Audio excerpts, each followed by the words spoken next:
Merci beaucoup Bernard. Donc très heureux d'être parmi vous et de pouvoir effectivement évoquer tout l'intérêt effectivement d'un GECT sur cette zone fonctionnelle qui est effectivement l'île courtrai tournai. Alors j'aime toujours présenter l'Eurométropole île courtrai tournai dans son hinterland, donc sa proximité dans l'Europe du Nord-Ouest, pour montrer effectivement la place centrale. Vous me direz, c'est qu'une question de perception, mais en tout cas, c'est dans le cas notamment de notre définition des zones fonctionnelles aussi, un intérêt de pouvoir se dire, OK, on peut se connecter effectivement avec des grands axes autoroutiers. Et quand vous voyez donc cette carte et que vous tirez un trait, et donc c'est le premier diamètre de 100 km autour de la métropole européenne de Lille, donc de l'Eurométropole, vous avez près d'un bassin de consommateurs de 80 millions de personnes. Donc ça montre effectivement toute la nécessité, en tout cas, de pouvoir travailler de manière transfrontalière. Alors pour commencer à débuter, je vais vous présenter avec le slide suivant une carte qui permet à un certain moment de pouvoir se rendre compte un peu de la particularité de cette agrafe territoriale. Donc j'aime l'appeler que c'est une agrafe territoriale, donc un bassin de vie transfrontalier de 84 km sur les 620 km de frontières franco-belges. Cette agrafe territoriale est effectivement un GECT, donc un groupement européen de coopération territoriale, qui fonctionne avec donc une gouvernance à la fois composée des autorités françaises, mais également aussi des autorités wallonnes et des autorités flamande. Donc ici, nous ne sommes pas sur une coopération bilatérale, mais nous sommes sur une coopération trilatérale, avec des systèmes effectivement institutionnels qui sont extrêmement disparates sur notre frontière. C'est donc une agrafe territoriale de près de 3600 km² de superficie, avec 2 millions d'habitants, et près de 152 villes et communes au sein donc, de ce GCT. Donc ça en fait quelque chose qui est extrêmement large, un terrain de jeu, un terrain d'expérimentation extrêmement large, comme j'aime l'appeler, et aussi avec des spécificités qui ne sont pas les mêmes lorsque vous êtes au nord de mon territoire, donc de la frontière du territoire de l'Eurométropole, et au sud. C'est-à-dire que la frontière n'est pas quelque chose de parfaitement homogène. Et donc l'hétérogénéité de cette frontière doit nous amener effectivement à travailler sur ce qu'on a évoqué tout à l'heure, la dimension des flux et notamment la dimension de la fonctionnalité des territoires. Il faut savoir que le fonctionnement du GECT de l'Eurométropole en termes de gouvernance, c'est 14 partenaires institutionnels. Donc vous avez le niveau étatique, le niveau régional et des communautés, le niveau des provinces et des départements et le niveau des intercommunalités. Donc tout ce petit monde, tous ces partenaires financent effectivement l'Eurométropole avec des contributions nettes par an et qui permet effectivement de mettre en place un véritable outil de développement territorial.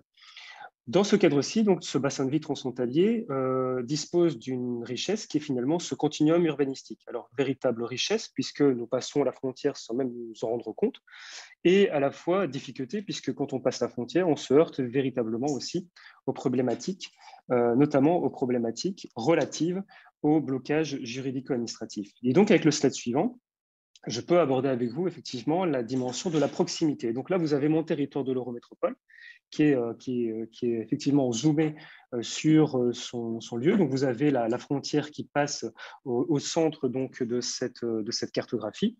Et cette cartographie est composée finalement de 23 communes frontalières qui, au quotidien, doivent faire face à des blocages juridico-administratifs. Il y a des problématiques, effectivement, de franchissement de frontières. Et donc, dans ce cadre-là, nous avons mis en place avec le GCT de l'Eurométropole, en termes donc, notamment d'animation de ce bassin et de cette zone fonctionnelle, ce qu'on appelle des rencontres de proximité. Donc, nous avons organisé ce qu'on appelle des rencontres de proximité entre les maires et les bourgmestres de part et d'autre de la frontière pour, au quotidien, aborder des problématiques qui sont celles des élus du territoire. Et donc, dans cette maison commune, parce que j'aime l'appeler que c'est une maison commune, puisqu'on partage tous un bout de territoire et un bout de cette fonctionnalité du territoire,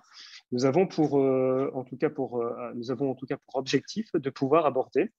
les questions à la fois des déchets, des dépôts effectivement sauvages de part et d'autre de la frontière, mais également comment gérer les flux de personnes lorsque vous avez un événement important du côté lillois et que vous avez un afflux massif du côté belge vers, par exemple, la métropole de Lille. Et donc, tous ces problèmes de quotidienneté pour le bien, effectivement, des citoyens de l'Eurométropole sont évoqués dans le cadre de ce qu'on appelle des rencontres de proximité, qui sont vraiment basées sur des problématiques différentes. Et donc, dans ces rencontres de proximité, vous avez des rencontres de proximité basées basé à la fois sur la dimension eau, et donc la question de la gestion de l'eau. D'ailleurs, j'y reviendrai tout à l'heure avec la dimension de la gouvernance du parc bleu de l'Eurométropole, mais également aussi tout ce qui concerne principalement aussi l'axe entre Tournai et Lille. Donc là, c'est vraiment sur le sud de la frontière de l'Eurométropole, ou encore sur la dimension plutôt de conurbation, et donc véritablement d'intégration des territoires au sein, donc notamment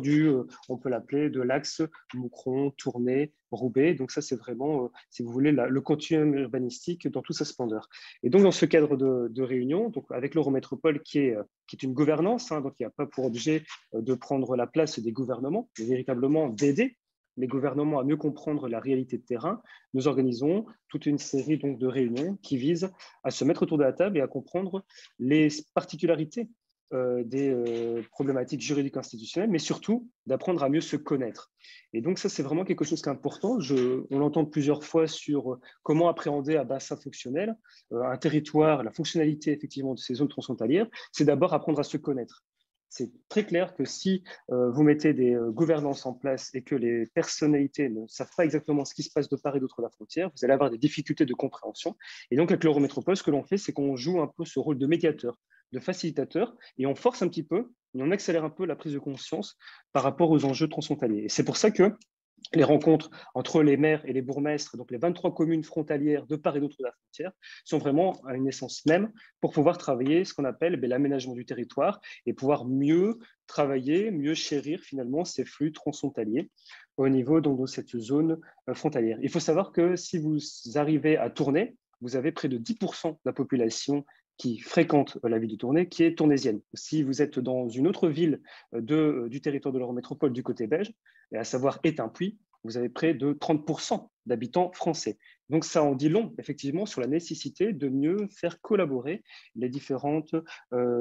versants et de pouvoir aussi être créatif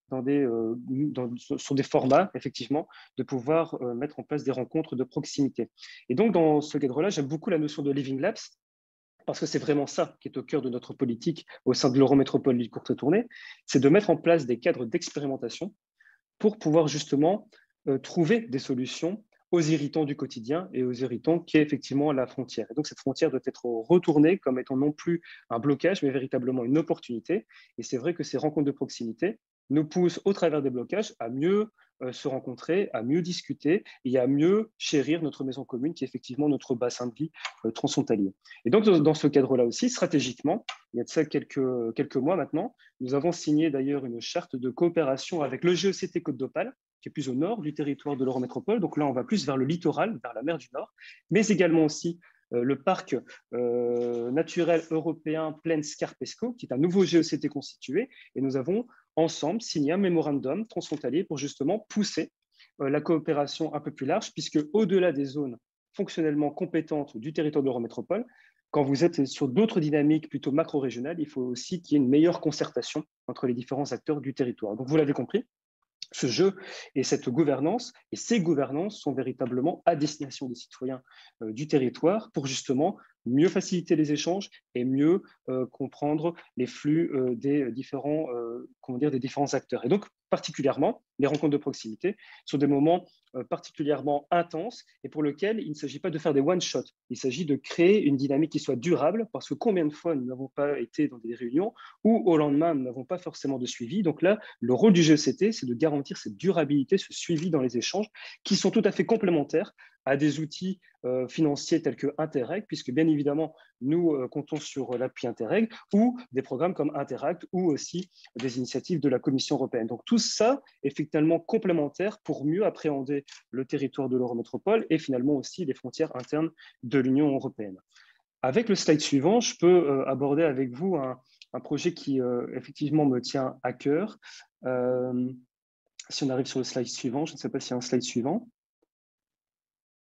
Voilà, merci beaucoup, qui est effectivement la dimension eau sur le territoire de l'Eurométropole. Donc précédemment, je vous ai parlé de ce qu'on appelle les rencontres de proximité. Donc là, on a vraiment le nez effectivement sur la frontière et donc ce besoin de proximité entre les hommes et les femmes. Ici, on est plutôt sur la dimension non humaine du territoire, si je peux m'exprimer ainsi. Ça veut dire quoi? C'est-à-dire que l'eau ne connaît pas les frontières, c'est bien connu, et donc l'eau doit être véritablement un lien de collaboration, de coopération entre les différents versants. Et nous, ce qu'on a mis en place avec l'Eurométropole, l'île Courtrai-Tournai maintenant depuis près de 10 ans, c'est-à-dire qu'on a révélé tout le potentiel que représente l'eau sur notre territoire. Et en révélant ce potentiel au travers des rivières, des becs, des canaux, des fleuves, nous avons révélé près de 5400 kilomètres de voies navigables et non navigables qui est représenté au sein de cette Eurométropole. Ce qui veut dire qu'on a dû mettre en place une sorte de gouvernance et de réfléchir un peu à la fonctionnalité que représente finalement cette eau pour créer notre territoire. Et donc, c'est-à-dire que vous avez à la fois ce qui est visible, hein, donc je parlais des 5400 kilomètres de voies navigables et non navigables qui sont visibles, mais vous avez aussi toute la gestion plutôt souterraine avec les nappes phréatiques, puisque quand moi j'allume mon robinet à tourner donc du côté belge, ben je bois finalement une eau potable qui est à la fois prélevée dans les nappes phréatiques françaises et belges. Et donc c'est une maison commune, et cette maison commune, c'est finalement les nappes phréatiques franco-belges qu'il faut pouvoir gérer ensemble. Et donc dans ce cadre-là, sur notamment cette dimension de multi-acteurs, multi-échelle, nous avons souhaité mettre un focus sur la dimension eau. Et dans ce cadre-là, nous avons créé effectivement un concept qui s'appelle le parc bleu de l'Eurométropole, qui doit à la fois nous amener à envisager l'eau sur toutes ses formes de fonctionnalité, c'est-à-dire à la fois c'est l'eau slash tourisme, l'eau slash culture, l'eau slash développement économique, développement, etc., etc. Vous m'avez compris. Et donc, dans ce cadre-là, nous avons mis véritablement ici l'emphase au travers d'une coopération en matière de pistes cyclables transfrontalières, puisque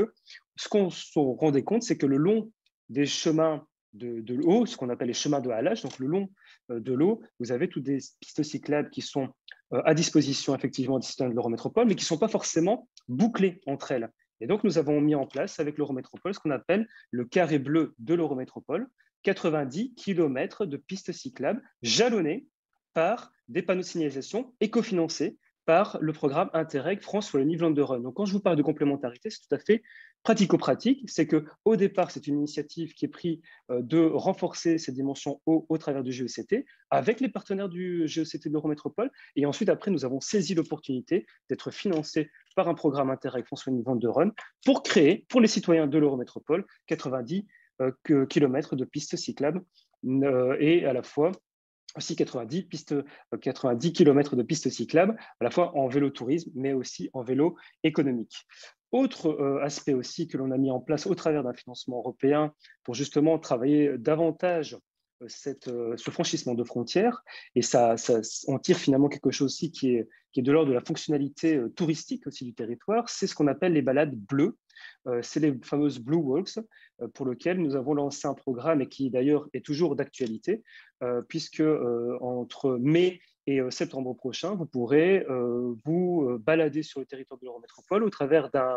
d'une présentation du territoire de l'Eurométropole, à la fois en français et en néerlandais, et qui vous permettront de sublimer tout simplement quel est le potentiel et quel est votre environnement. Donc, quand on parle tout à l'heure des zones fonctionnellement compétentes, au sein notamment de ce qu'on appelle les living labs territoriaux, je pense qu'il est important à un certain moment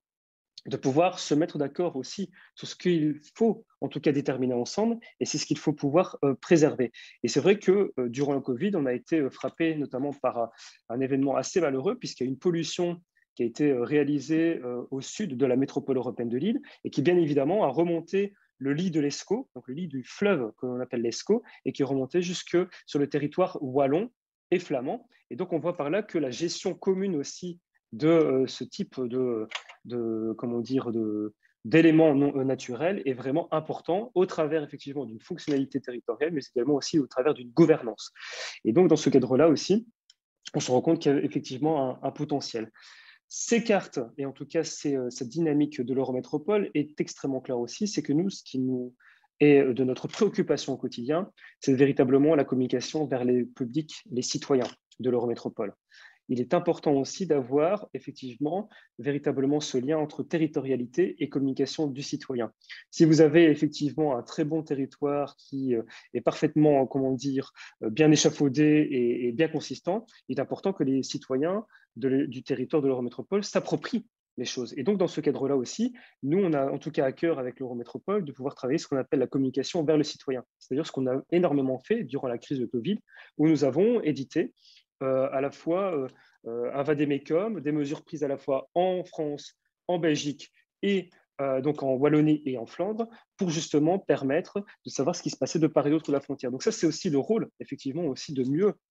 chérir notre territoire et de mieux travailler à la fois cette dimension, cette échelle de proximité, cette échelle à la fois régionale et voire macro-régionale dans le cadre de la dimension de l'eau. Et donc, vous voyez par là qu'aussi, c'est un rôle un peu hybride que peut avoir un GECT en complémentarité des autres politiques, effectivement, dans le cadre de l'Union européenne. Et donc, dans ce cadre-là aussi,